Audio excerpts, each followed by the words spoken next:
Hi there, everybody, and welcome to the third episode of Dicemat, the Six-Eyed Legion podcast. And today we are talking about the long-awaited Ratlings, the small men who are basically hobbits with sniper rifles. We're going to take a look at them. We're going to go over their data sheets, their strengths, their weaknesses, and we're excited to get into it. With me today is Blayne. Hello, everybody. Yeah, and we're going to jump right into it. So let's take a look.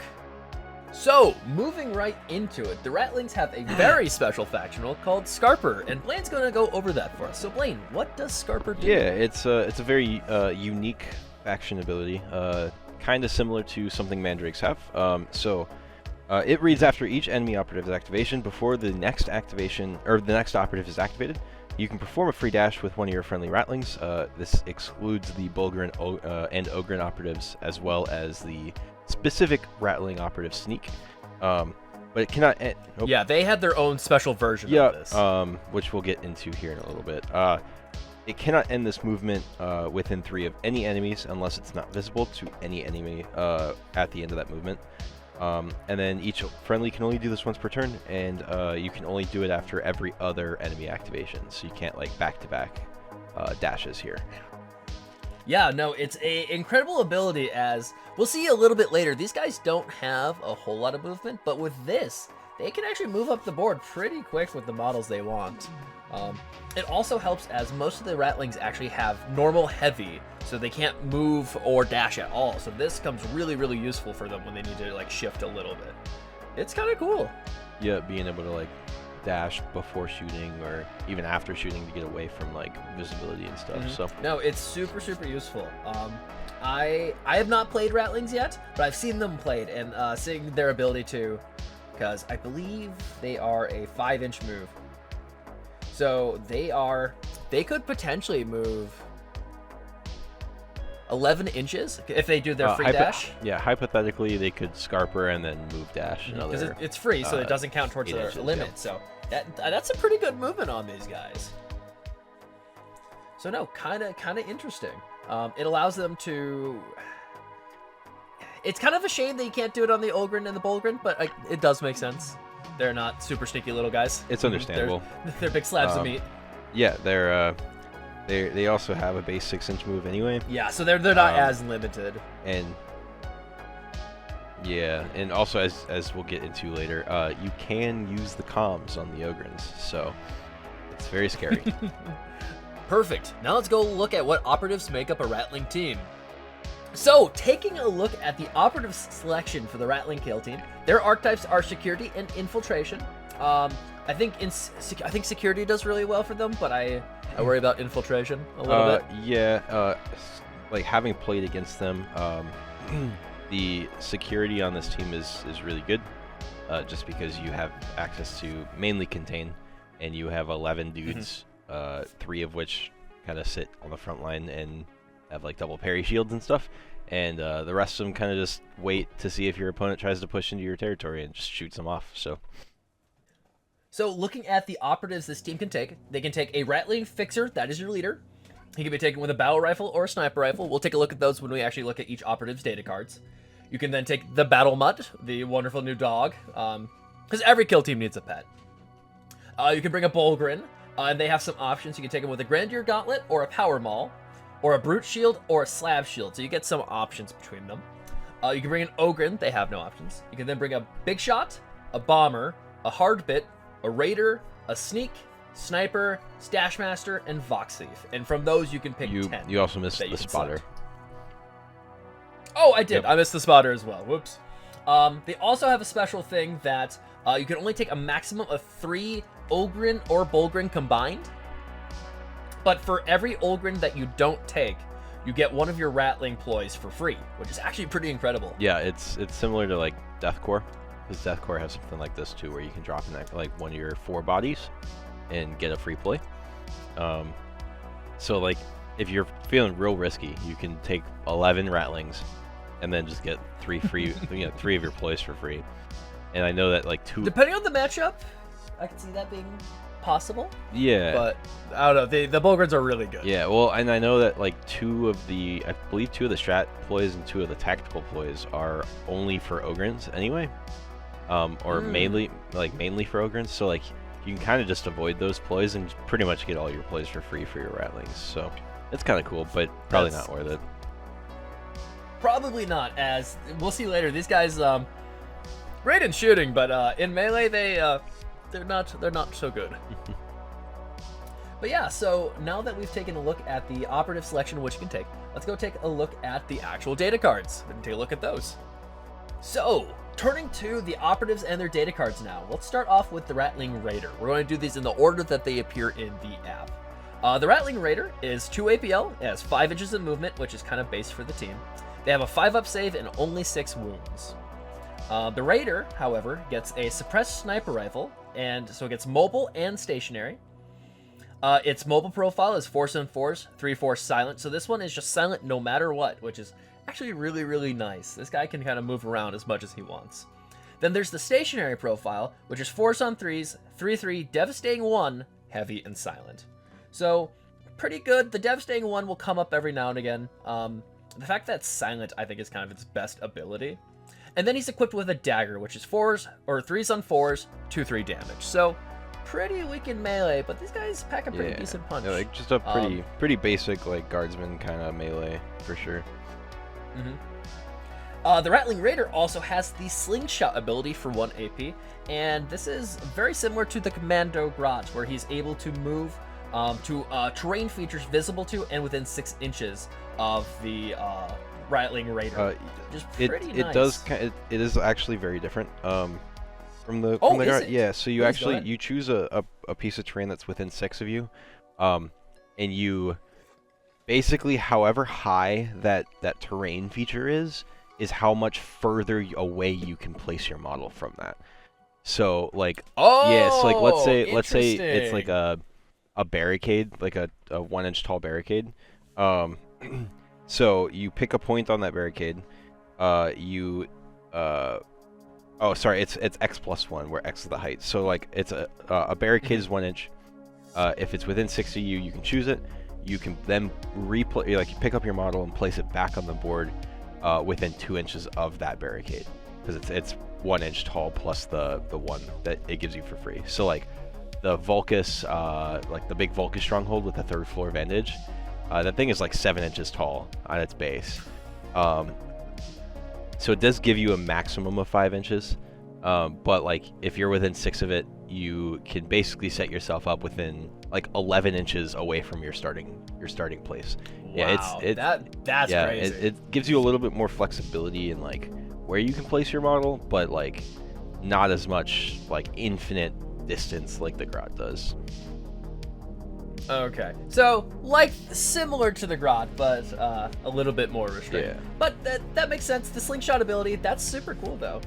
And then he has another ability called Grappling Hook, which means that this guy can, no matter how tall whatever he's climbing, it only costs him 2 inches of movement, which is very, very nice. Yep, it's very good for like the bigger ruins and the strongholds and stuff. Yeah, no, he's solid. Blayne, would you like to take the next one? Yeah, it's the Ratling Bomber. This is your Grenadier for the team. He comes packed with quite a bit of stuff. So, he's got some kit. Yeah, he's got the base kind of stat line, 2 APL, 5-inch move, 6 wounds, but he has a 4-up save instead of a 5-up save. It's the only difference. He also has a slightly side-graded melee profile I'll go over real quick. It's the Bionic Arm. It's 3 dice, 5 ups instead of 4 ups, but it is 3-4 damage. You definitely don't want him in melee though. He's not very good to begin with. But he also has a sniper rifle. It's the same one kind of everybody has that isn't just a normal dude. It's 4s-on-4s, 3-4 for the mobile profile, and then 4s-on-3s, 3-3 dev 3 and heavy. So dev 3 packing a punch on the crits there. Yeah, that's huge. He also comes with his own bomb. It's called an explosive arsenal. This thing is basically a super crack grenade. It is very scary. It is 5 dice on 3s, 4-5. Notice I said 5 dice, not 4 dice. Yeah, that's crazy. It is only range 3, so you gotta get real close.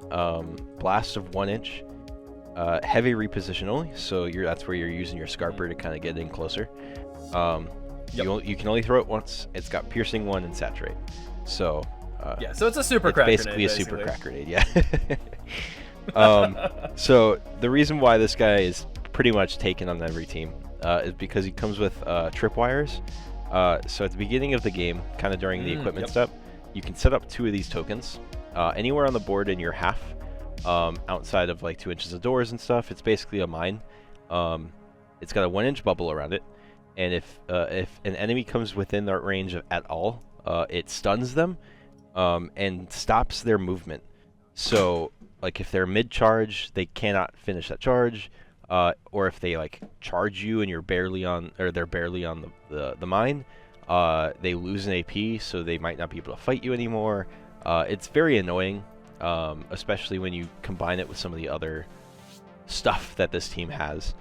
And then you also, he has an ability, very, very simple. It's called Mine. If you choose the Mine equipment, you actually get 2 Mine equipments instead of 1. And your Ratlings don't trigger your mines or take damage from them. Your Ogrins still do, but the little small guys don't. So they're too light to set up. Yeah, exactly. Yep. So that kind of that's super it kind of cool. allows you to like play on the mine tokens and like, you know, try to bait people to charge into you and stuff like that. So this team can kind of gum up the area with equipment tokens for sure. Yeah, we'll get into this. This team could take a lot of equipment. Okay, moving now to the Ratling Fixer. This is actually the leader of the team. He's 2 APL still. Movement 5, saves on 5, so he's got 7 wounds. So, you know, You can survive a fist is power still gonna get him. or a power weapon. You can take a power weapon, not a power fist. Yeah. Though. He has the option, so he can take a battle rifle, which is 4s on 2s, 3-4, so just a slightly better bolter. Or he can take the Ratling sniper rifle. It's the same 2 profiles as before, so it's 4s on 3s, 3-4, and then for its mobile, for its stationary, it's 4s on 2s, 3-3, Dev 3 heavy. Personally, I like the battle rifle just a little bit more, as I think it's more consistent, and you're not so worried about heavy with him. He also has fists, which is 3s on 5s, 1-2 damage. And then, so you know, it's something. He's got worse melee than anybody on the team, which is what he's really trying. Yeah. All right, he's a little guy. He has the Munitorum Contacts ability. So just off the bat, they can take 1 extra equipment for free. So we were talking about equipment. You just get a ton. Yeah, they basically. And then the next one is. Oh, sorry, go ahead. Oh, go ahead. I was just gonna say, what this does is basically just allows you to take those 2 mine tokens for free, basically. So. Yeah, it's pretty great. And then they have Tarzik designation. So it's a strategic gambit, so you can select one enemy operative, visible to him, and then until the end of the turning point, any Ratling operative shooting at them gets lethal 5. So kind of like a spotter, he's able to like pick one guy out and be like, "Yep, that's the guy I want you to take out." And it works really well, as most of this team has Dev 3 on their stationary profiles. Oh yeah, it's a very synergistic ability for sure. Okay, Blayne, you want to take the battle nut now? Yeah, I think that's it for the leader. I mean, very simple. The battle nut is probably the most useful and useless piece on the team, from what I've been able to tell. People got some really mixed feelings about the battle nut. Yeah, so stat line is 2 AP, 2 APL. APL is going to be the same on everything on this team. It's 2. It does have a 6-inch move, so it's slightly faster than its Ratling, friends. Counterparts. Yeah, 5+ save, as well as 4 wounds. And yes, you did hear me right. 4 wounds. This thing will not survive anything it touches. Poor battle. Its melee is equally disappointing. It's 4s on 3s, 2-4 damage. So you get a few dice, but not doing a lot of damage. Where it really shines though is its ability to. It's basically called its early warning. It's like a detection system, so you can use this strategically. Basically, once per turn, whenever an enemy finishes a move, you can interrupt that move with the dog. If you do, each enemy or each friendly Ratling within 6 of the dog and 2 inches of the enemy that finished that move can go ahead and make a free 3-inch dash, or fallback action for free. And they cannot end within 3 inches of enemies unless they're not visible. So basically, this allows the dog to kind of give you free scarpers, as well as like protect your Ratlings from like charges and like move dash shooting like within 2 and stuff like that. It's super useful, but you have to set it up so precisely. Otherwise, like they'll just get within 2 inches of the dog or run around it, or like and one of my opponents who I played against with Ratlings said that if you charge something with base-to-base contact, if they do a 3-inch fallback with the dog's ability, they're not outside of 3. It's like mathematically impossible. So if like that, it's very easy counterplay to the dog's ability. I know a lot of people just kind of don't take it because it's not really worth it. No, but it's a cool ability though. But it's one of those where like it needs to be in this right spot. You need to know where you're gonna put them. Yeah. And then just like every other dog in the game, it has Beast, so it can only do charge, fallback, dash, fight, and reposition actions, and cannot throw grenades or anything like that. So. Oh, yeah, bummer. Yeah. Or mission actions. Yeah, unfortunately. Moving on to someone who is about of the same intellect as the Battle Mutt, the Bullgrin. Bullgrin is your big, scary melee guy for this team. So he's got 6 inches of movement, so normal. Base, he has a 4-up save, but that can be modified. He's got 16 wounds like every other Ogren in the game, so they're tanky. He can be taken with a Grenade Gauntlet, or Grenadier Gauntlet, which is Force on Force, 3/5, Blast 2, so not too bad. You can take a Power Maul. This is Force on 3s, 4/6 Shock. That's pretty sweet. That you can take a Brute Shield, which is Force on 3s, 3/4, or a Slap Shield, which is Force on 4s, 3/4. The benefit with the Slap Shield, though, is he has a special ability called Shield, which is if you take the Slap Shield, he gets a 3-up save instead. And then the opposite of that is if you take the Brute Shield, you actually can block 2 unresolved successes instead of 1 when you parry. The other thing is he has Brute, so when selecting a valid target, when your opponent is selecting a valid target, if this operative has a conceal order, it cannot use light terrain for cover, unfortunately. That kind of hurts. Yeah, it's like every other big guy in the game. You still get your cover save from this, so don't be fooled. You'll still get some benefit, but they can still shoot you. But he can't be targeted. Yep. And then lastly, like the dog, there's only a limited, or no, different than the dog. He can perform mission actions. They just cost 1 additional AP for him. Yep. So outside of operating a hatch, of course, because they're stupid enough. Everyone can operate a hatch. Stupid enough to not be able to pick something up, but they can operate a hatch just fine. Thank goodness. These poor guys they'd be stuck. So yeah, Bullgrins are, honestly, I think they're kind of the backbone of this team. They're just going to run up the board and kind of take the melee hits as best they can, so your guys can just kind of sit back. Yeah, so one thing to note here is you can only take one of the 2 shields, but you have to take one of them. And then you have your choice between the Gauntlet or the Power Maul. I've seen like people run all like both combinations of stuff. The 3-up save is really nice against shooting teams. The double parry is really nice against melee teams. And then it's kind of your choice if you want the big melee weapon or just like the Grenadier Gauntlet for the blasts. So. All right, would you like to take the Ogren's brother? Yeah, or the Bullgrins. Yep. So opposite of the Bullgrin, we have the Ogren, which is the unarmored version. So it has the 6-inch move as well, as well. 5-up save instead of the 4-up save. This cannot be modified outside of your equipment.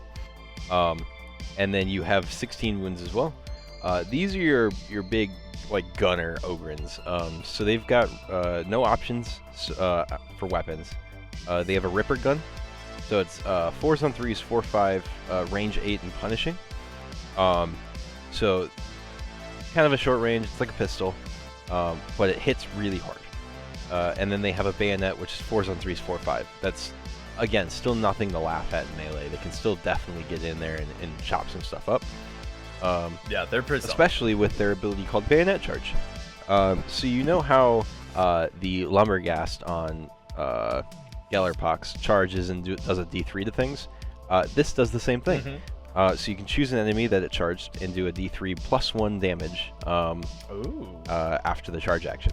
So it kind of allows you to almost like guarantee kill things at 7 wounds, as long as you roll a crit in melee, and then like 8 and 9 wounds is like just kind of up to that dice charge. But it's a very strong ability, especially because it comes with a really good shooting attack as well. And then it also has Brute and the Slow-Witted, so +1 AP to do mission actions and pickup actions, and cannot use light cover as cover. Another really solid operative on this team. However, I worry that so the Ratlings are already so good at shooting. I feel like he's just a little outclassed personally. But yeah, the bayonet charge is pretty nice on him. Yeah, I mean, and don't get me wrong, giving this guy 3 APL with the comms, and being able to like charge, fight, and shoot something is really good. Yep. Nate, do you want to take the big shot here? I would love to take the big shot. So the Ratling Big Shot is the very scary sniper. I think in lore he's using an anti-tank gun. So well, yeah, it's the tank stopper rifle actually. So he is using the anti-tank gun. So he has 2 profiles with it. He has the mobile and the stationary.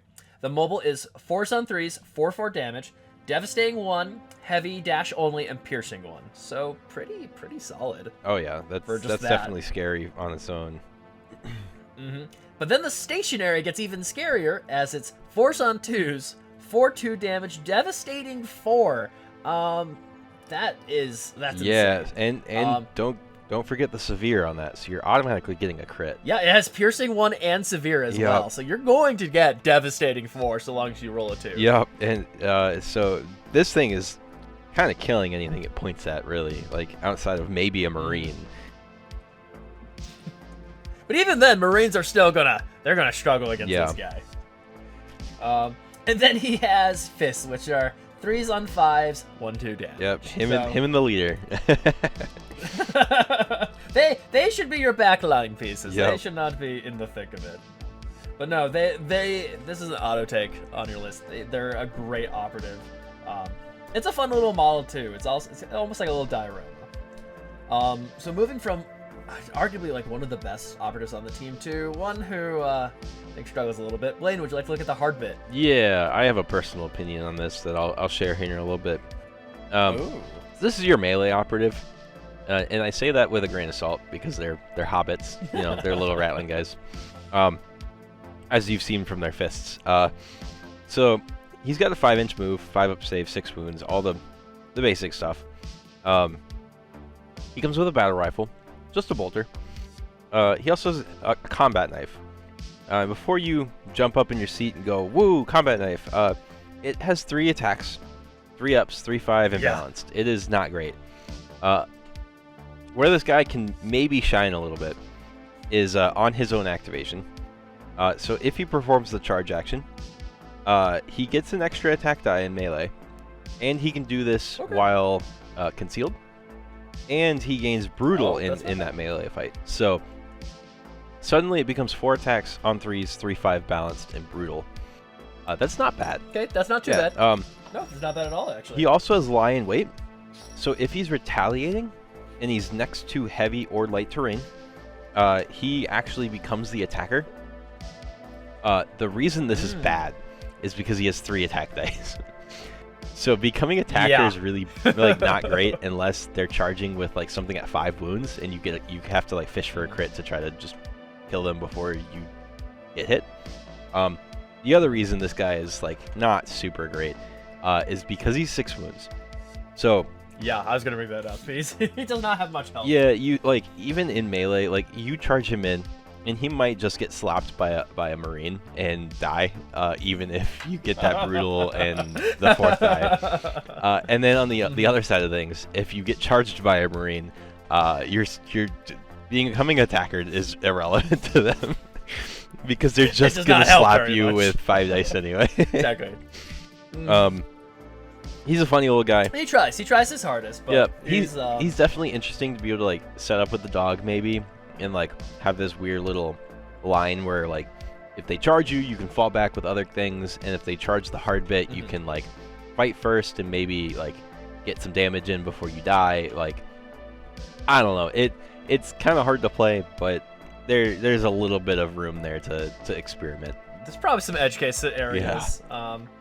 Honestly, I could see him being decent against like a horde team, kind of like Vanguard. Sure, like, sure, yeah. Because they don't do great in melee either, so at least and like he has a few things going for him. 3-5 damage is like okay, because as long as you get a crit with your balanced, it's kind of like you can get in for 8 damage, which is pretty good. And then having brutal on the charge means that you're harder to parry out. I don't know who would want to parry you out rather than just kill you. maybe another Ratling, you know? Maybe if it's a mirror match. Maybe the Ratling v Ratling match. Yeah. Probably those are the two teams you play these. And then you just hope that there's no Bullgrin waiting around the corner. Yeah, because that's the problem. Is like you could bring this guy, but you already have a Bullgrin. Yep. Who is very scary in melee and has more than 6 wounds. He has over double the amount of wounds. Yeah, this guy kind of just like is maybe a midline piece where like your Ogren are in front, he's in the the middle with the dog, and maybe like the Grenadier, and then you've got like all your snipers in the back. So like they kind of have to work through these levels of like big melee, medium melee, and like bad melee. But I don't know. Who knows? Exactly. So moving on from the Hardbit to the Sneak. The Sneak is pretty solid, actually. So they have a suppressed sniper rifle with 2 profiles. It's mobile, it's 4 on 4, 3/4 silent. So just like the Raider, its normal, just its mobile profile has silent, which is really, really nice. But then its suppressed sniper rifle stationary profile is 4 on 3s, 3/3, devastating 1, heavy silent. So you get that devastating 1. Which is, it helps, but I think this guy's going to be moving around a lot more than other Ratlings. Fist, which is 3s on 5s, 1/2 damage. Yep. So like some of the other guys, he's not great at melee at all. He can spend an action to perform optics, which means enemy operatives cannot be obscured, which is pretty solid.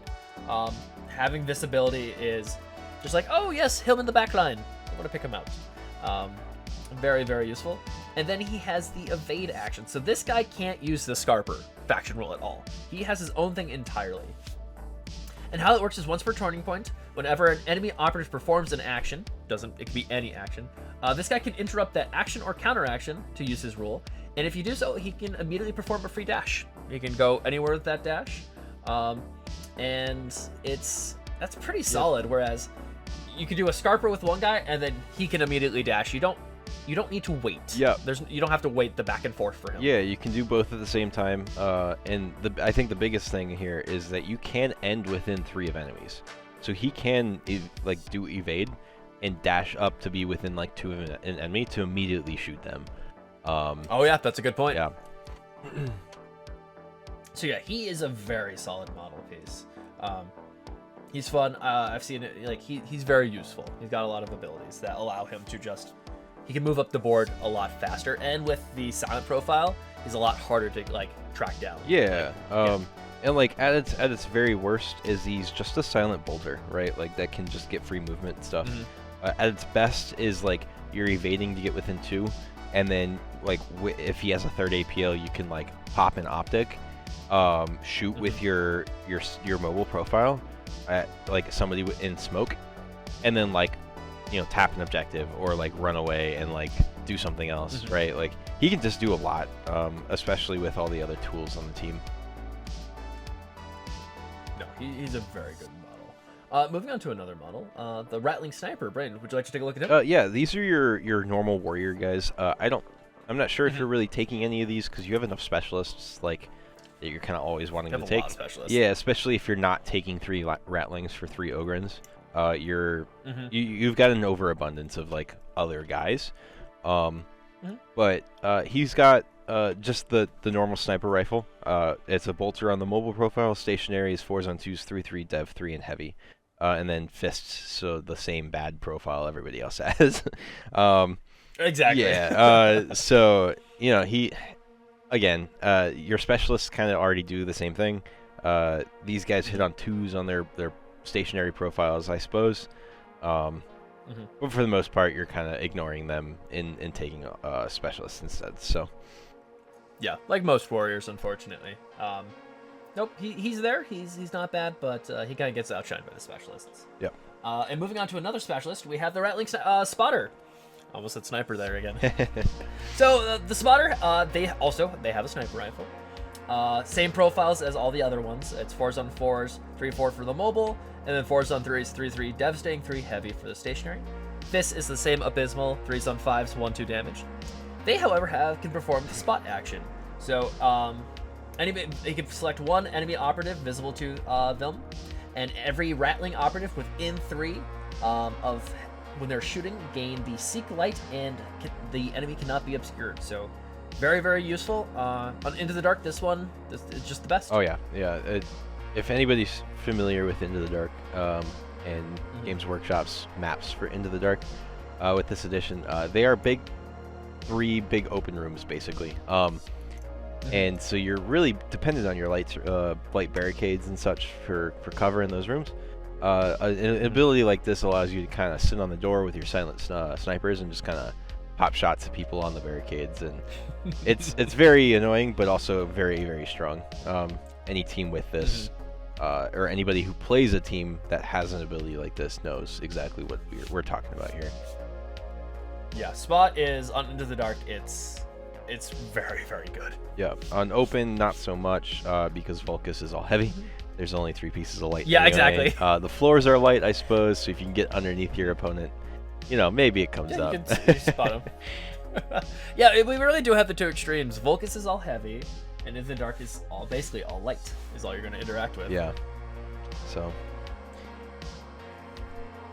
All right. All right. Blayne, second to last operative here. Probably one of my favorite operatives on the team for sure. Is the Stash Master. So he's got all the same stats as everybody else. He's got the sniper rifle.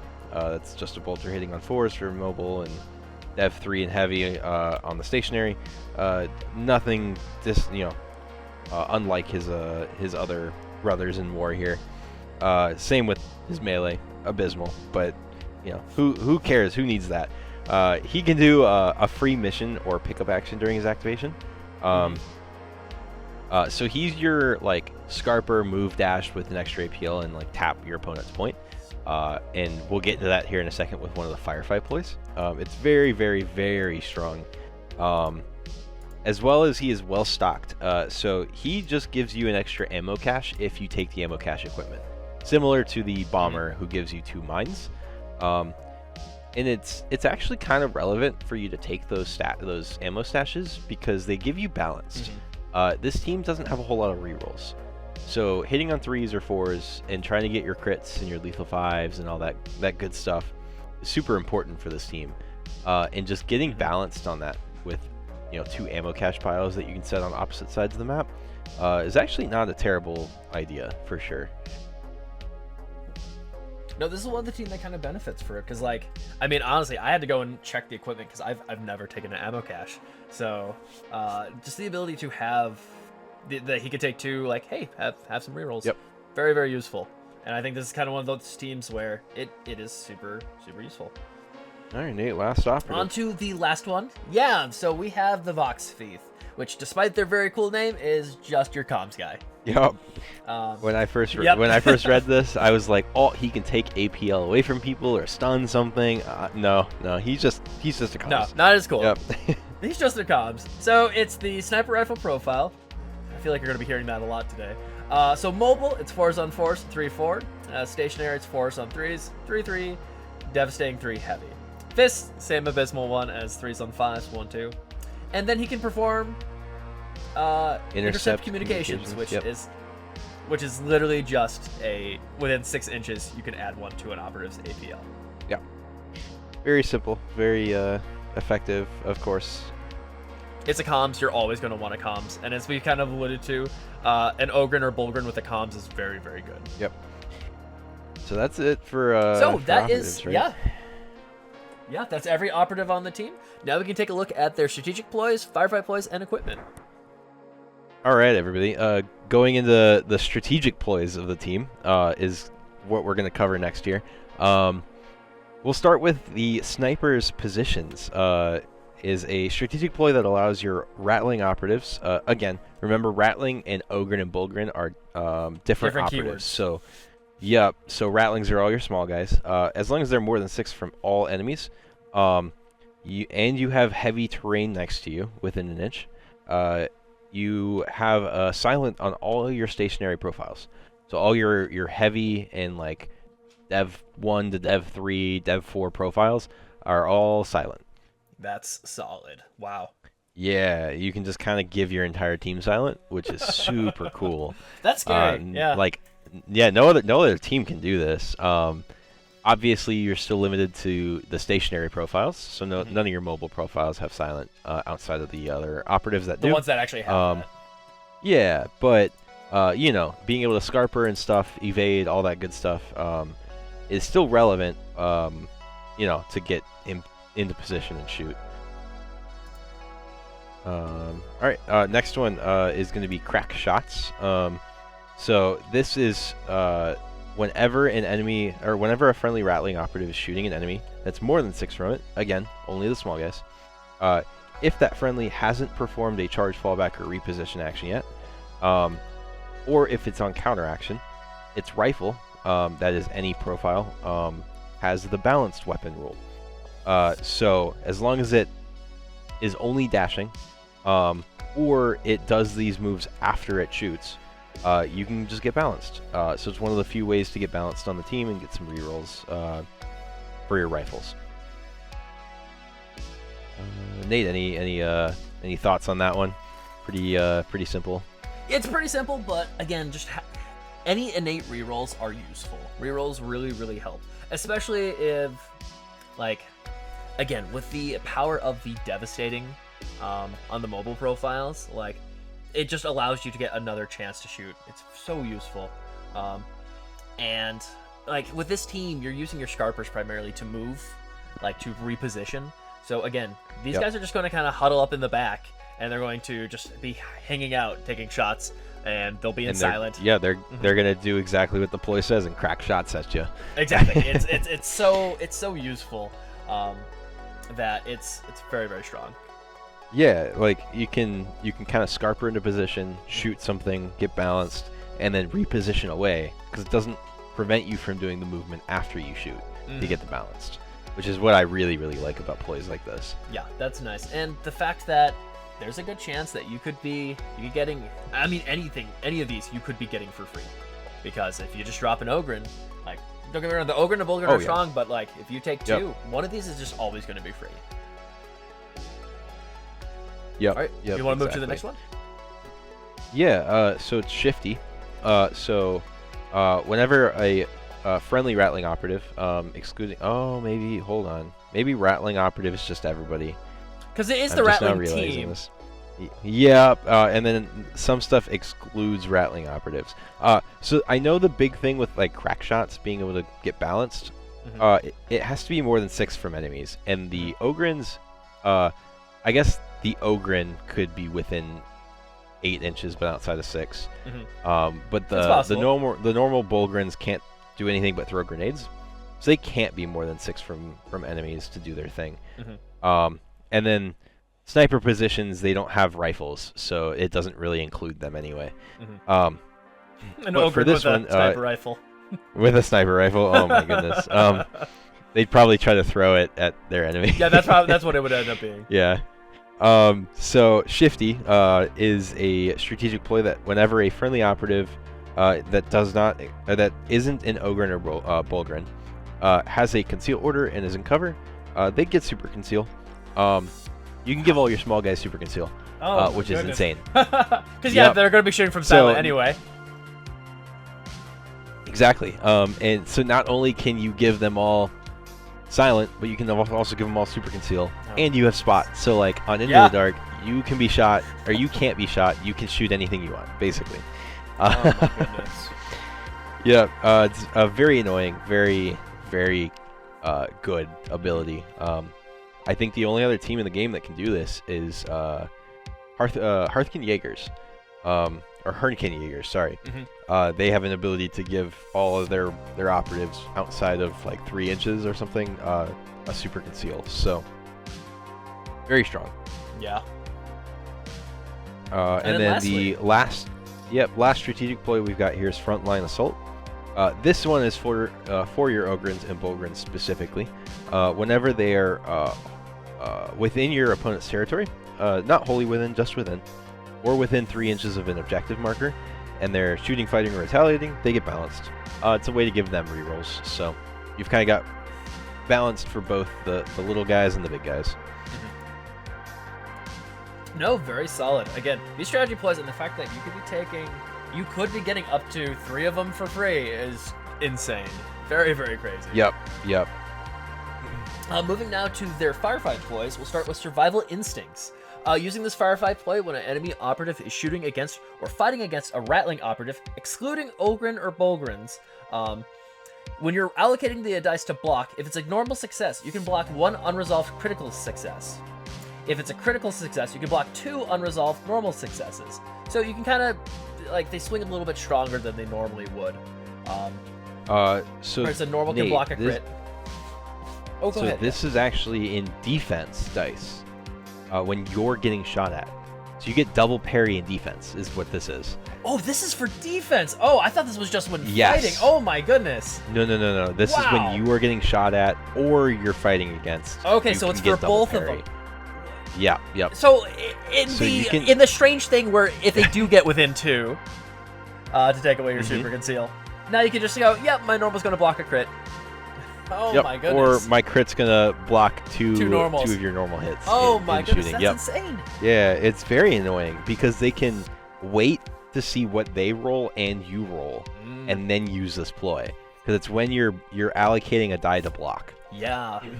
So like they can wait till all dice have been resolved and everything and be like, okay, now I'm going to use this ploy because it's beneficial to me. It's super annoying and super good. That's crazy. Well, moving on to their next one, it's Sharp Shot. Using this firefight ploy when a friendly Ratling operative is performing the shoot action with a rifle that you haven't selected, and you're selecting a valid target, having other friendly Ratling operatives within an enemy operative's control range doesn't prevent that enemy operative from being selected. So you can just shoot into melee too. Oh yep, goodness. From any distance. Oh my goodness. This is crazy. Yep, you can be across the map on the other side of the board in the opposite deployment corner and just shoot something in engagement range with one of your guys. Oh my goodness. Or your Ogrin. Yep. Yeah, because you just run up your Ogrin, have him tank into something big, and then everyone can just take shots at him. Or one guy can not take a everybody. shot at him. Yeah, so, one like, guy. use the big still, shot to take the shot against him. Your big tank buster dude is shooting into combat. Goodness. Well, moving on to this next one. This one I have seen, I know about. It's Larcenous, and this one, again, pretty crazy as well. Using this firefight ploy during a friendly Ratling operative's activation, excluding Ogrin and Bolgrins, until the end of the activation, the operative doesn't have control marker. Let me rephrase that. Until the end of the activation, that operative doesn't have to control a marker to perform the pickup or mission action that usually requires this. So you can just run up and be like, yeah, you may have a guy on that point, but I'm still going to tap it anyway. Yeah. Nate, there is one additional sentence after the parentheses. Yeah, and having an enemy operative within its control range does. Also, you can just do it in control range too. It can charge and do the action anyway. Wow. It is just a better poach from the Kroot kill team. Wow, that's crazy. Yep. Yeah. So, like I was saying earlier, with giving the Stash Master a third APL. Yeah. You can So you do Scarper it for him. free. Yep. So you can Scarper him. You can move dash onto the objective. You can do this for free because he can do a free 1 AP mission or pickup action. And then he can also shoot something with his mobile profile, or throw a stun grenade or a crack grenade. Yep, it's very strong. That's crazy. And then moving on to their last firefight ploy, they have Shoot and Hide. Using this firefight ploy, after a friendly Ratling operative that has an engage order performs the shoot action, if it's more than 3 inches away from any enemy operatives, it can just switch to a conceal. So, on the few guys who, or if you didn't play the what is it? Silent profile. Yeah, one. so if that doesn't apply to them, you can just be like, yep, I'm just gonna shoot and go to conceal anyway because I didn't need silent. Yep. Yep, Wow. this team is very CP hungry. Which is good because, they have again, a way to get free ploys. Exactly. So it's a good thing they have that, because all of these are good. Yeah. There's not a single bad Yeah. one. Yep, exactly. my goodness. My favorite are the firefight ploys for sure. They're so useful and so like strategic. Mhm. They're so good. I love them. Yeah, no, these are all very cool. And then moving on to equipment, I'll start off. Ratlings, their first equipment is Lucky Round. So once per turning point, when a friendly Ratling operative is shooting with a rifle and you've rolled your attack dice step, you can use this equipment if you haven't used the Purloined Rations equipment, this activation. And if you do so, your weapon has severe until the end of the turning point. Oh, I accidentally skipped. I've skipped Purloined Rations, so we'll get to that one next. It's fine. Yeah, we'll get to that one in a second. But that's very solid. So on those big mobs, like again on your big shot, you can just give yourself. It already has severe, doesn't it? It has severe on the stationary profile. Okay. So on their mobile profile, you can use that. Yeah. Wow. And it is after you roll your dice, so you can see if you get a crit first to see if you want to use this. That's nice. That's very nice. Yep. Okay, well, I jumped the gun So going slightly. backwards now, yeah, we'll go back to that Purloined Rations equipment, and note that, like we said before, you can't use this if you use Lucky Round. Mhm. You can, oh, never mind. Yeah, you just can't use both at the same time. So once per turning point, when a Ratling operative is activated, that doesn't include the Battle Mutt, the Ogren, or the Bulgrin. Unfortunately, That's so sad. you can use this rule. If you do so until the end of the activation, you can improve the hit stat of its rifle by 1. So you can make like your normal dudes hit on 2s, like all your specialists that are hitting on 3s hit on 2s, or like your normal dudes that are hitting on 4s with their mobile profile. You can make them hit on 3s. The interesting thing about this is it works with grenades. So you can take 2 crack grenades as equipment. Oh my goodness. Use this to make yourself hit on 3s. Oh wait, no, it says rifle. Never mind. I take that back. You cannot use it with grenades, unfortunately. Oh, bummer. I was just about to say like that. That would be a little nuts. Yeah, unfortunately. Man, Still, I got really excited for a second. For just a moment, Brett or Blayne thought they're going to be even stronger. Yeah, That's still really good because like again, the amount of rifles this team has is insane. Well, moving on to, because we looked at these 2 really great equipment. This one's kind of a game. Oh, I love this one. This Stolen one's my Goods? favorite. I just know I would roll the 1 every time. So Stolen Goods You take it every time. if you say so. Well, I mean, you do have equipment to burn with this team. So what Stolen Goods is, in the select operative step, you roll a d3. If you roll a 1, you lose a CP, flat out. So that's what I worry about. Is knowing myself, I'd always roll that 1 every time. 2, you gain a CP, which is kind of nice. But then on a 3, your opponent loses a CP. That's kind of cool, actually. Yeah, so you can like mess with CP amounts before the game starts. And on teams where like there are like CP hungry teams, if you get a 3, that's huge. Oh yeah, 100%. And this team's pretty CP hungry too. So like if you gain a 2, like no complaints there either. Oh yeah, this thing is a 66% of the time good thing. It's worth it. 33%. It's worth it in my book. I worry. I worry very much. That's fair. The way you roll, Nate, you're exactly my kind of luck. Yeah. Yep. And then Blayne, would you like to take the last one? Yeah, the last equipment is only for Bulgrins and Ogrins. It basically just gives them lethal 5 in defense. So it's really good paired with your Bulgrins and their slab shields, I believe they're called, where they get the 3-up save, because then you also get lethal 5 in defense. So they become pretty tanky. Mm-hmm. No, they were already beefy. They just get some extra beef. Yep. Very cool. And then it's worth saying that bringing ammo caches and mines with this team are pretty useful because you get bonus for each one of those. I've also seen a lot of play with like the tripwire or the razor wire, light barricades, all that good stuff. That's just kind of like want deployables? You can take them all. Yep. Because with the scouting option, you get a 6th equipment option if you wanted to. Goodness. And you get the tripwires for free. So you can take you can take 2 light barricades, 2 mines, a razor wire, and then if you really wanted to, a heavy barricade, a portable barricade. It's That's like 7 deployables and then right there. And then your tripwires. I don't know if I included those in the 7. You did, so that's upwards of 9 things you're placing on the board. 9 deployables. And then goodness. and then you can get like 1 or 2 pieces of faction equipment based on like what you actually want to use. It's wild on Into the Dark when you can just kind of jam up one room Oh my goodness. and force your opponent into one lane. Yeah. Yeah, it goes from the 3 big rooms to just 3 rooms with a bunch of junk in it. Yeah, exactly. And you got a bunch of little gremlins running Yeah, around. just waiting for you to take one step into there with their seek light, no obscuring. Oh my goodness. Silent front-line silent. weapons. Yep. All Yep, devastating yep.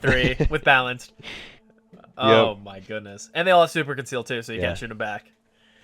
Yeah, and then maybe they have an Ogren waiting on the other side of Exactly. another So door. the moment Just you wait, yeah, just if wait, you're waiting, yeah. if you do make it Just to that halfway point, they'll be ready for you. Good little ambush, yeah. So this team is super interesting because we've never seen 6 health on like almost a team-wide team before. They do just die to yeah, they do just die to power weapons. Elves are interesting against this team because they have a lot of tricks to get in their backline and kind of avoid their Ogrens, which means that all your guys are kind of just dying. So you need to be very, very careful. This team plays positionally very, very like high skill. As long as you're playing correctly and you're positioning your guys well and you're thinking about things ahead of time, you should be fine. But if you make mistakes and you're like aggressive with your Ratlings and stuff, you will feel bad and lose that game. Exactly. It's just something to watch out for. Yeah, they need to sit back, castle up, and then have the Ogrens kind of do the tanking for you. Yep. And then positional places with like your mines and barricades and all this other good stuff. Team has a lot of play. The only thing they don't really have is a way to heal.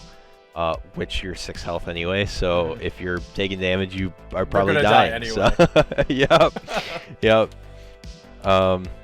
One thing to note, I was mentioning it before too, Nate, is that the Ogrens can throw grenades. So yes, they can.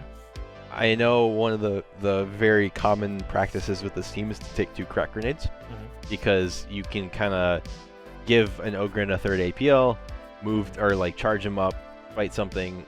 If you're on your opponent's half, you get balanced on all this, and then you can throw a crack grenade, or just run up and throw a crack grenade anyway, because the Bulgrins don't have shooting unless you take the gauntlet, and I think the Maul is probably just better. I think it's the better. So giving them crack grenades is just a good substitute.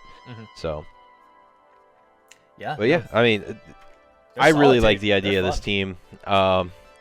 They're definitely fun. They're sneaky. They're little weasels. Yeah, I mean, really, they are. They scamper around the board, taking shots, and if they hit, they are going to do some solid damage. But if they happen to find themselves in melee, well, even the hard bits, there's nothing he can really do. Yeah.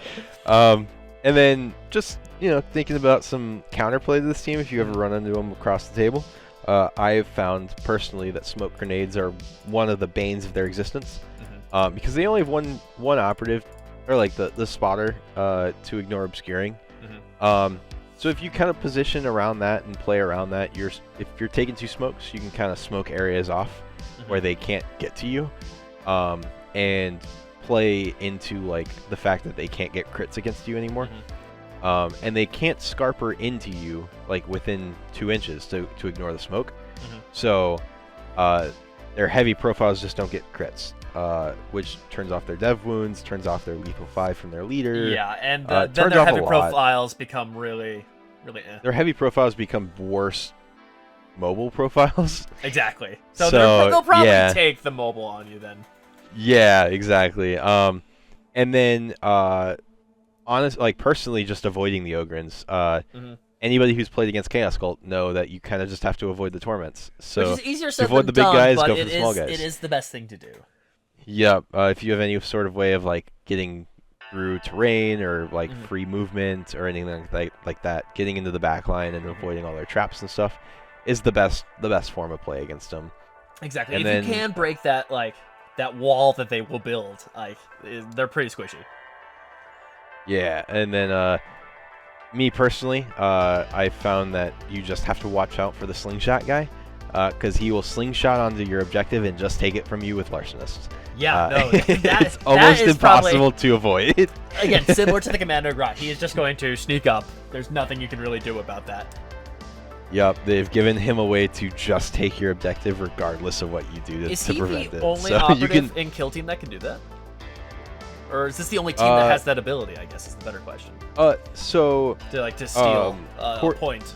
Corsairs have Light Fingered, which allows them to still tap an objective if they're in control range of enemies. So like if they can charge onto a point and take it, but they still need more APL. Okay. And then Farstalker Kinband have Poach, which allows them to do a mission action or pickup action if they don't control the point, but they can't be in control range of enemies. Okay, so each team has half and half, and this one has both of them. Okay. Both, which allows this team to literally just take your point regardless of what you do. Yeah, it's kind of unfortunate where there is nothing you can do to stop that. Yep. I think the only way to stop it is to put enough guys on the point that they can't cannot fit on the point. That would do it. So if you're playing a horde team, just keep 6 guys, keep them in the back, have them all huddled on a point. Give them no room in a circle. Yeah. Yep, that will do. So Nate, I know you have this team and you're pretty excited for playing them, right? I am working on building up right now. I need to pick up a box of Ogrins, and I'm going to try to magnetize them. I know that's kind of a fool's errand. Mostly because you're typically going to bring Bulgrin, maybe an Ogrin, because the Ripper Gun's not bad, not by any means. Yeah, it's not terrible. Exactly, but I feel like 2 Bulgrin are really going to be doing most of the work, to be honest. Because sure. I feel like dropping, 3 Bulgrin is great. Dropping 1 to get a free ploy, because this, looking at their Firefly ploys, if you have this CP, yeah, totally use those Firefly ploys. They're incredible. Yep. Yeah, so we'll figure out a way to get them on the channel at some point soon. I'm sure. Hopefully. So before we do it, we kind of end the video. Blayne, if you could pick 3 operatives to be your favorite, the best ones of this team, who would you put in your top 3? So I think the Raider's pretty high up there. Which one was the Raider again? He's the one that's gonna do the slingshot. Yeah. Okay. Yeah. So he's pretty high up there. Mm-hmm. I honestly want to say the bomber is super cool, giving you extra equipment and stuff. Mm-hmm. And then probably, I'm gonna do it on a better judgment. I think the dog is pretty cool. Really? See, I'm slightly anti-dog, so he's useful, but he got a position I worry about. Exactly, and I think so. With that comes the ability to play him well shows how good of a player you are, and if you can do that, you have mastered the team, in my opinion. So I think that's a cool concept to put on a bad operative, Okay, then one day if you see me using that dog, I must have figured something out, or I could. Yeah, right. Yeah. My top 3 is honestly, I think the Raider is super strong. Yeah. While he's again, he's not as crazy. I really like the Fixer, to be honest. With a battle rifle, the leader, a bolt gun on 2s is really great. And then being able to give lethal 5 to everyone on the team against a single target, that's crazy because their devastating wounds are so good, and anything you can do, because with some rerolls and some extra work, these guys can really put in a ton of damage. And then I really like the Stash Master. I think the Stash Master can put in some work. Yeah. If I wasn't so keen on the dog being on that list, and he would be your backup. He would be my 3rd. Yeah. Just the free mission action, the extra equipment, or the extra ammo caches, all good stuff. For sure. Well, everybody in the comments, let us know your 3 favorite. We want to see if you guys agree with us. If you disagree, yes, let us know what your thinks on that is. Yeah, So, thanks. Yeah. Yeah, exactly. So everybody, thank you all for watching. I hope you liked this. I know we promised Ratlings a while ago. It's taken us some time to get these out, but we're hoping to work on doing these more often. So if you guys have a team you'd like us to take a look at, please let us know, because we're happy to do more of these. Yep. And I do just want to also point out I have started posting these on Spotify. So if you are listening as well, not just watching, thank you all again, and please share. The growth to us means a lot. No, we've seen a lot of growth recently, and we cannot thank you guys enough for the views, the likes, the comments. We listen and we love all of them. So again, thank you guys for all the support you've given to us over the last few videos. We're working on trying to get these out more consistently, and it's been a lot of fun. Agreed. All right, everybody. Well, thank you all for watching. Like, comment, subscribe, hit that bell, and do all the YouTube things, and we will see you next time.